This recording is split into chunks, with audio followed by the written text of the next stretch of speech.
Please expound on the sacred mantra Hari Om. What is that to expound? Om is the game, the goal to be reached. We consider Om as Hari. I've already said in the morning. Hara, to loot. Hari is the looter. So Om, the looter. Our assumption is Om is a state of awareness or consciousness when I reach which all my experiences in the VMI, PFT, OAT are all removed. This can be done only when my vasanas are exhausted. Oh Lord, I cannot remove them one by one, the infinite varieties of vasanas.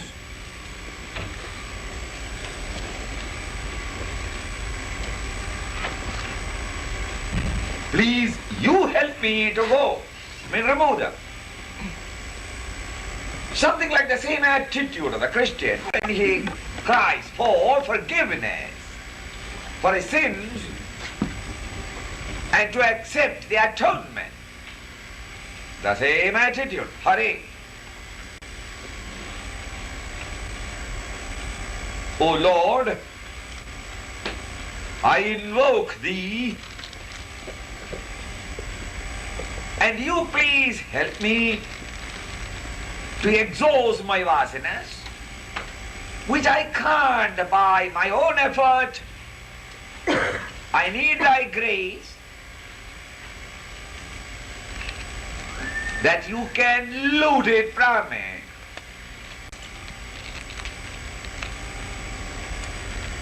And atonement, you know, AT hyphen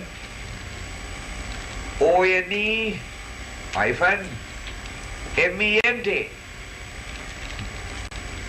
At one mint with O is the total atonement for all the sins that you have done. At one mint with. So when I awake to that plane of consciousness, all these are looted away. Just as the waker is the looter of the dream and the dreamer's world. Dream and the dreamer. In the same way. Oh Lord, I know once I reach there, all these are of no value, no significance. They don't exist at all. The what they only reality. In the non-apprehension of the reality, the misapprehensions have arisen. Please loot the misapprehensions. The post is the looter of the ghost. The desert is the looter of the mirage waters. Mirage waters is an illusion. It is an error of vision, a false perception, an illusion. The reality is the desert. When I rediscover the desert, the illusion disappears. So the destroyer of you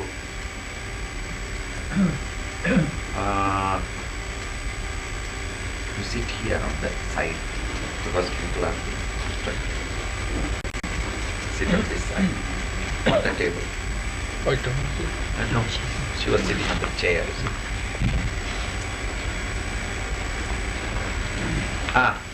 So then, yes.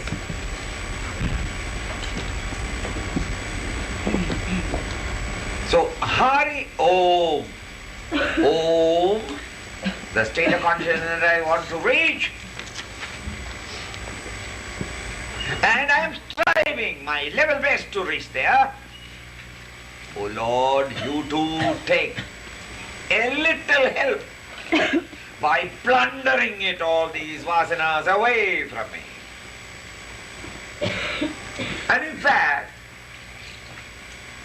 at this present moment, if we only meditate or sing Om, Om, Om, Om, the sound has got such a soothing effect that the chances are that we may get into a sleepy mood, that our alert and vigilance may not be there. Mind may become quiet, but there is no alertness and vigilance.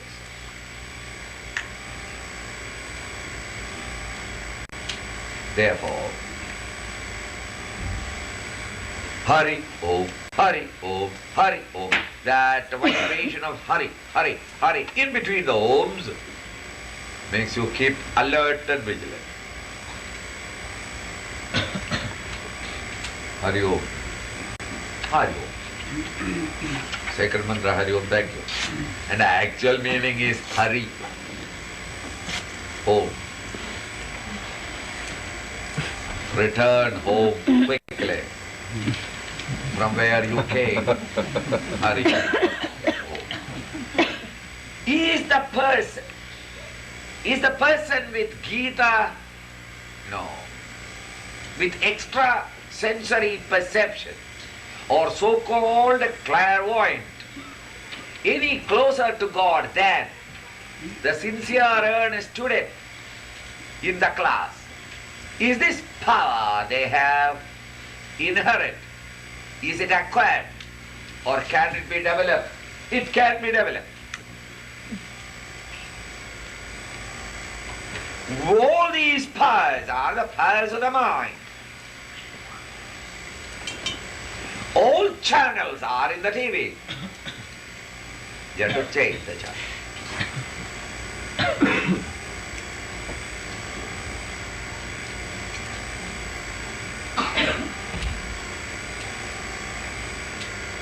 All powers are in the plug. It depends upon what equipment you are plugging in.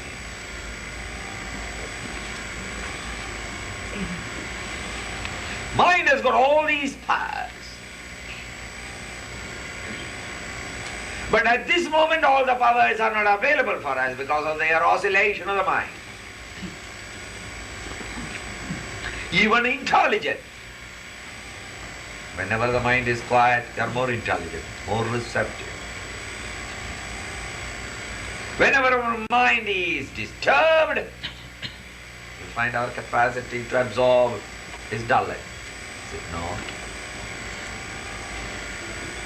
Your efficiency in the office, which you know you have got it, but the days when you are disturbed, you can't. So quieter the mind, greater its powers. Its powers are there, but it is not available because of the disturbance. So as the mind falls, all these powers come to us. When any power particularly emerges out, and if you fall in love with it, fascinated by it, attached by it, you can cultivate it. If you find in yourself certain faculties for doctor, medicine, for engineering, for mathematics, you can develop it. Similarly, those who are quietening the mind, through whatever be the process, when these powers come to manifest, they get so fascinated by it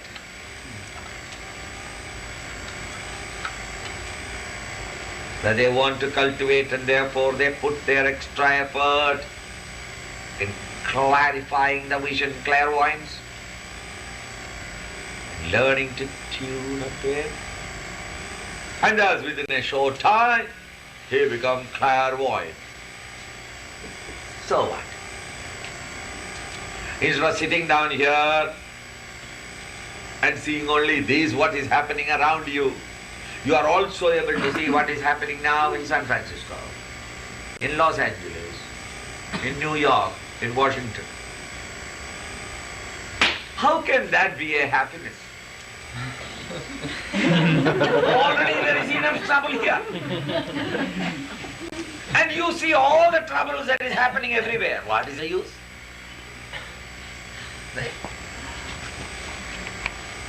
What can there be to see except the troubles, sorrows, tragedies, feelings? But at a certain stage of the mind, that is wonder. There is a certain age group wherein children like a wheel or a cycle wheel with a stick or a hook and run in the road, in the streets with that wheel in hand. Now what really speaking? You are given for your birthday a present, a wheel and a hook. You ask, what is it for? Beautiful. You run, and it will also come with you. It really speaking, when you are grown up, you have got no value for it. But at a certain age, that is the most fascinating equipment to entertain.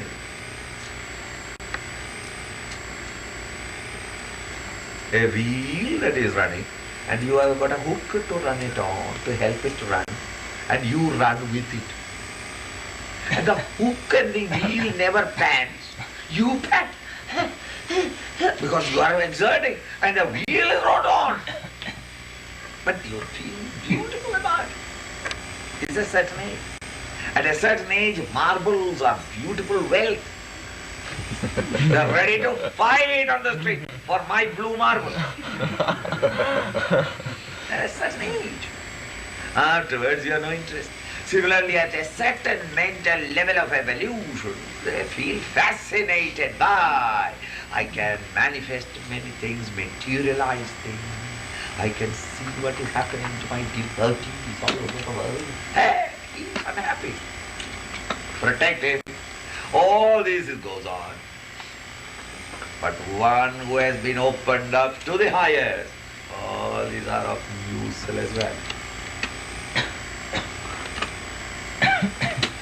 So extrasensory powers can be cultivated if the mind can be tuned up to a certain point of quiet. Now a devotee, or a karma yogi for that matter, and a Vedanti especially, he also is quietening the mind. But his attention is not, what are the special powers of the mind? How can I develop that mental faculty, and how I can trade it on in the world? That is not his idea. He wants to experience extra universal experience, not extra sensory experience. Transcending the universe, the very substratum of the universe. And therefore, since he is not putting his attention there, even though all these powers come, you transcend them, you ignore them, and therefore you go higher. When I am reaching the gate of my beloved Lord's, the temple of reality, on that street there are very many beautiful maidens standing to, if possible, spirit you away from there. Trials, as it were. These temptations are as we approach the gate of truth. If you get tucked up with one or the other, you will never enter the gate. You get fascinated by it and you run away with it. He who wants nothing but the Lord, him the Lord embraced. Ramakrishna Paramahamsa, who is very famous to explain to us these mooted points by simple domestic examples, he explains. A mother has got 2-3 children, All of them have been fed in the morning, and after breakfast, they are put in a room with a lot of toys, and they are all playing, and the mother goes to the kitchen to attend to the various course of life.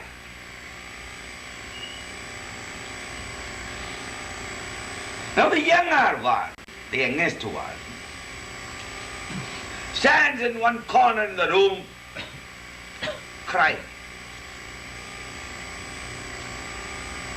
The mother, who is preoccupied, cries out to the eldest boy, calls him, and says, "Why is your brother crying? Go and quieten him." He tries to quieten him. "Mommy, he is crying. Maybe he is wanting something. Give it him." "No, he wants nothing." Now the mother comes to search. What is the matter with him? The mother says, "Do you want the elder brother's harmonium?" "No." "Harmonica?" "No." "You want this?" "No." "You want the teddy bear?" "No." "Anything in the room. I will take it from everybody. My baby alone must have it. You elders, get out of this place. Mommy will give you everything. Have the whole lot of the toys. Shall I send all your brothers out?" "No." "Then what do you want?" "I want you." You see? "And I want you, and mommy. If the child is crying, which is the mother who doesn't feel bloated in her vanity?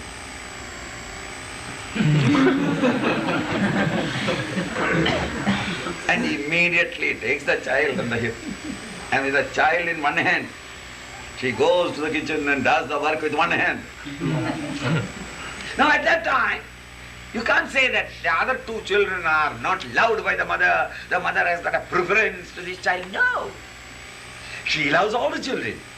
But one child wants nothing, desires nothing, expects nothing, hopes for nothing, demands nothing, accepts nothing.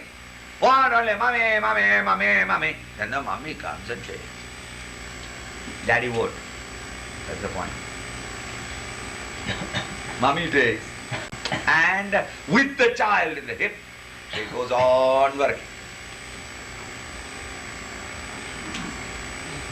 We are all his children.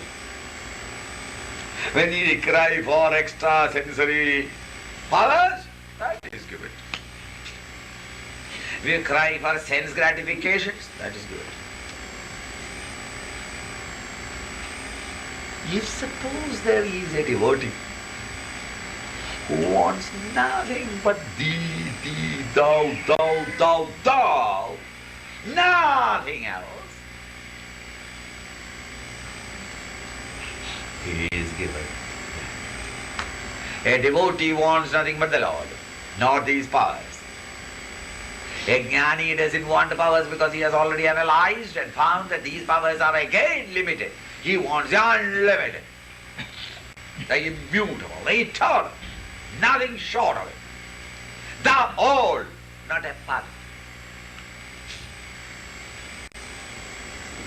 Therefore the siddhis and riddhis, it is called, siddhis, the great power, doesn't touch, come and disturb the devotee or the jnani. So how to develop it? Demanding it, wishing it tremendously, and go through the various processes of quietening the mind, demanding this and this alone, and be on the lookout for it. First in flickers it comes. The moment I saw my friend in trouble there, let me phone him up and let me see. And he says, "How did you know?" Yeah, that is why I am a yogi.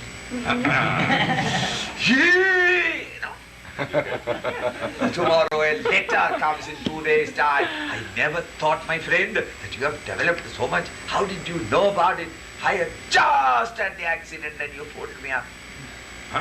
We yogis come to know all these things. That friend tells another friend, by the time you phone up another man,